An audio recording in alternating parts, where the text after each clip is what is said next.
Here comes Greta, and now in a flotilla?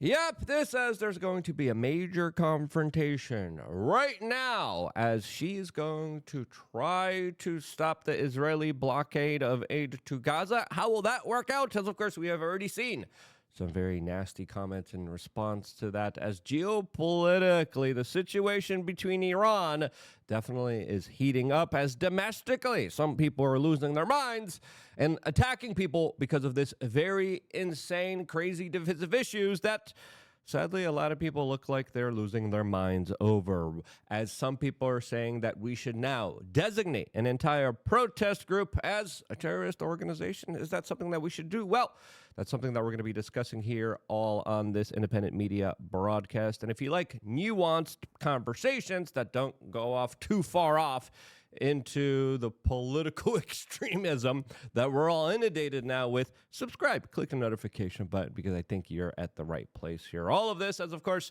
just a few moments ago, we got crazy news from Boulder, Colorado, where a man that MSNBC conveniently labeled a white man, whose name was Muhammad Solomon,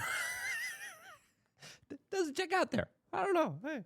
Hey, Muhammad. What's up, white boy? Doesn't work. It just doesn't. This, as and I hate to joke about this because it is serious stuff here, but listen, we either laugh or we cry.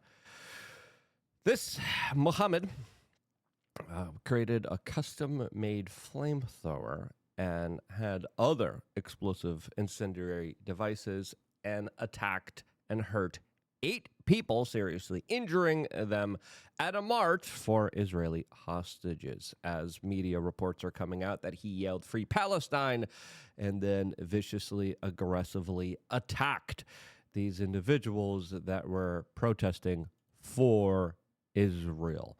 As we are now getting this as a designation as a terrorist attack. We had local law enforcement saying that it was too premature to do that. It looks like the FBI has done that, as now Muhammad Solomon remains held on a $10 million bond in Boulder County Jail after this event that has definitely gripped and captivated the nation that once again has to deal with terror because of this geopolitical international issue that definitely is very complicated and has a lot of people emotionally involved in it. Now, a lot of people are saying it's not only this guy that's a terrorist here, as of course, Viva phrase like, hey, he doesn't really have a white male accent.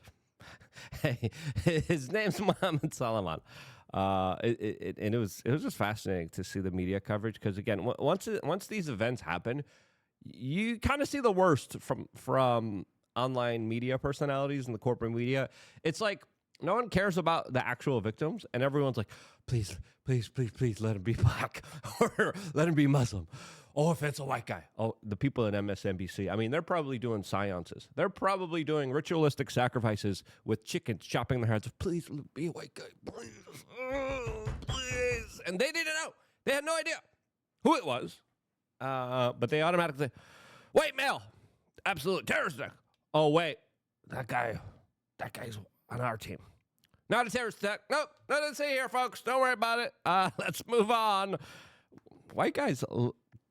Listen, we're now underrepresented home ownership, universities, and incomes, but we're overrepresented when it comes to, of course, crimes that are reported on by the corporate media.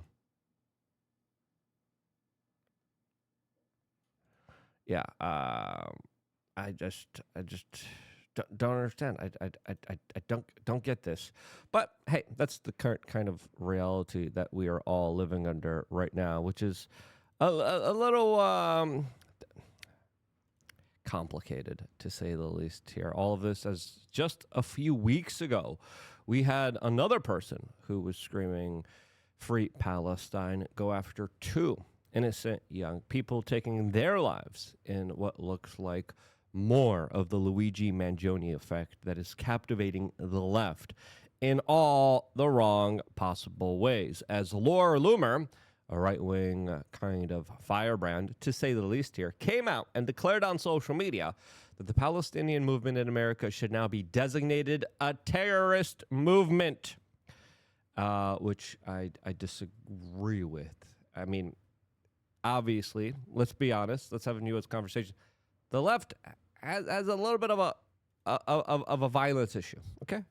The left clearly is an organization, a group, that is trying to excuse a lot of this nonsense. Now, does that mean that a lot of the people who aren't a part of that nonsense, aren't calling for it, aren't part of this group that want to see people hurt here, should they be all labeled and stopped and prevented from being able to express their political opinion? Should they be able to be stopped from being able to bank? Should they be able to, of course, have some privacy and some kind of semblance of civil liberties, especially if they're American citizens? Absolutely.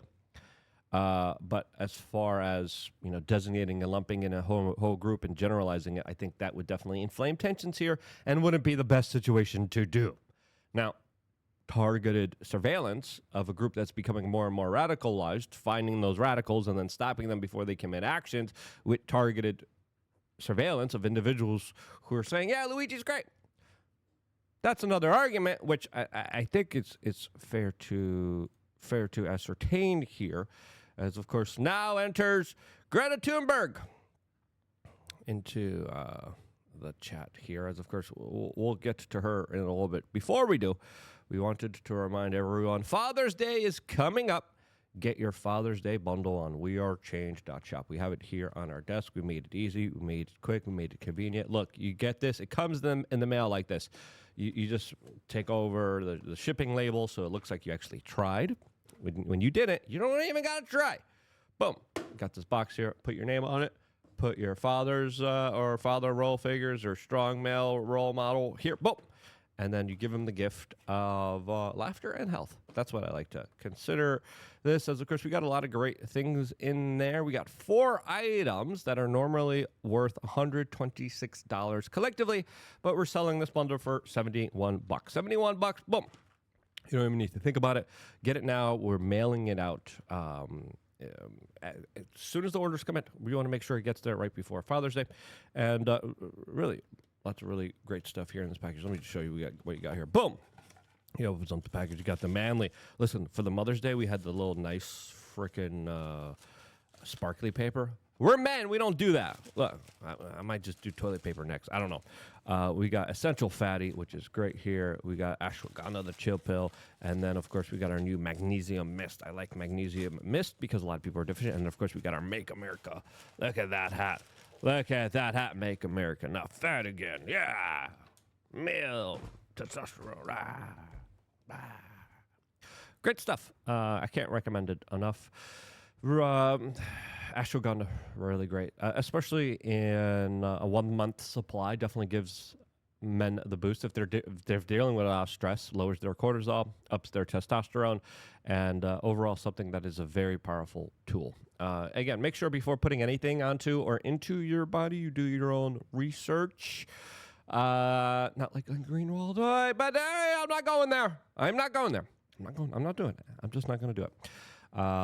As Glenn Greenwald definitely has had his opinions on this particular matter that now no longer involve this issue, but involve his kind of personal private life. We'll get into that in a little bit later here. But Greta Thunberg came out and released this video describing how now she is going to be going to Gaza in order to block the blockade there from aid coming through. Now, in previous attempts, because this thing has been going on for quite a long time, and I think I even know some people that went on previous kind of flotillas trying to block this blockade, and they were previously attacked by the IDF. There was even an instance of someone losing their life during one of these kind of breaches.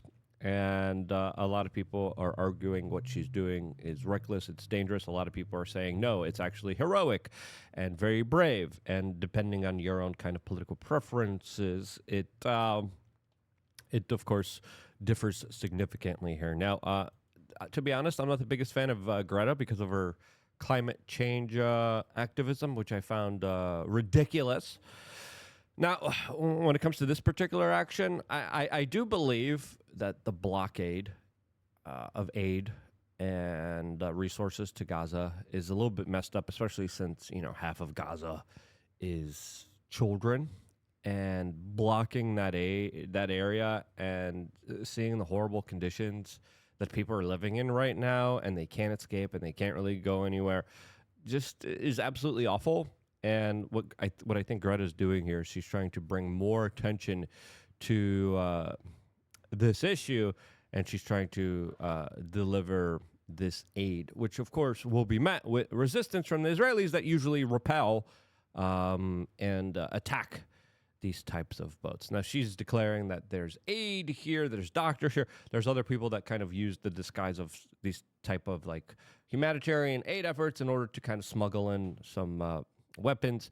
That also previously happened before. But routinely, it's a lot of activists that are coming forward, and they're just coming out and saying, you know what? We want to make sure that aid and help is rendered here and given here. And you could see the boat that she's on here, and it's pretty clear because a lot of people are like, "Oh no, she's smuggling things in." I don't believe Greta's going to be smuggling weapons. All right, it's pretty clear, okay? Because the conversation is so toxic here. It's pretty clear here.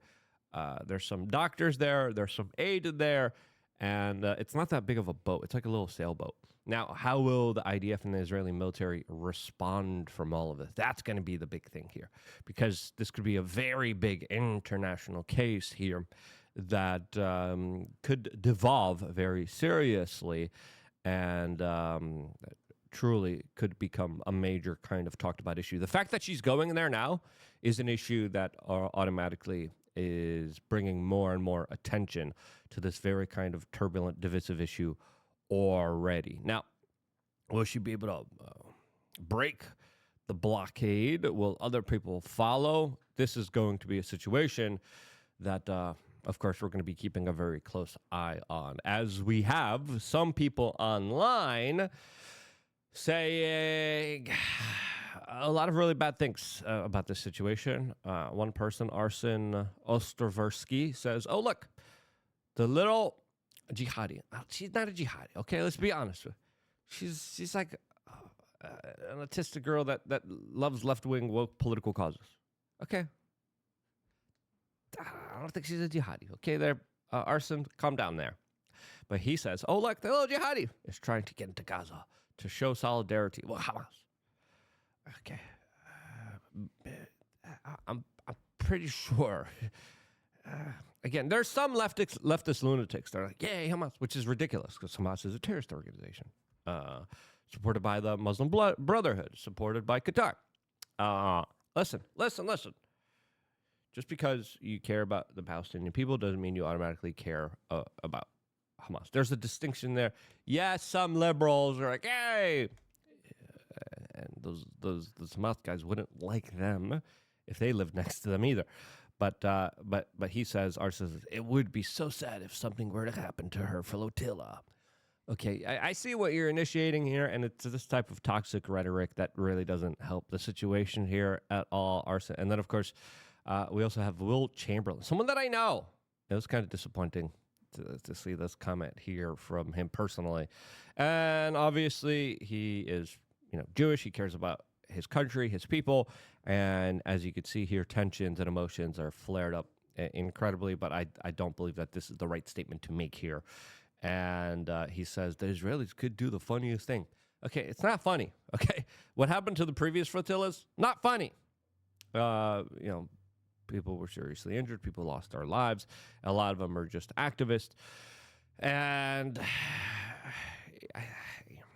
I think it's fair to argue that some people, some of their hearts are in the right place. Some of them are just lost, crazy, insane people. And yes, there's also some jihadis. All right, that's the left. All right. Now, do we designate all of those people?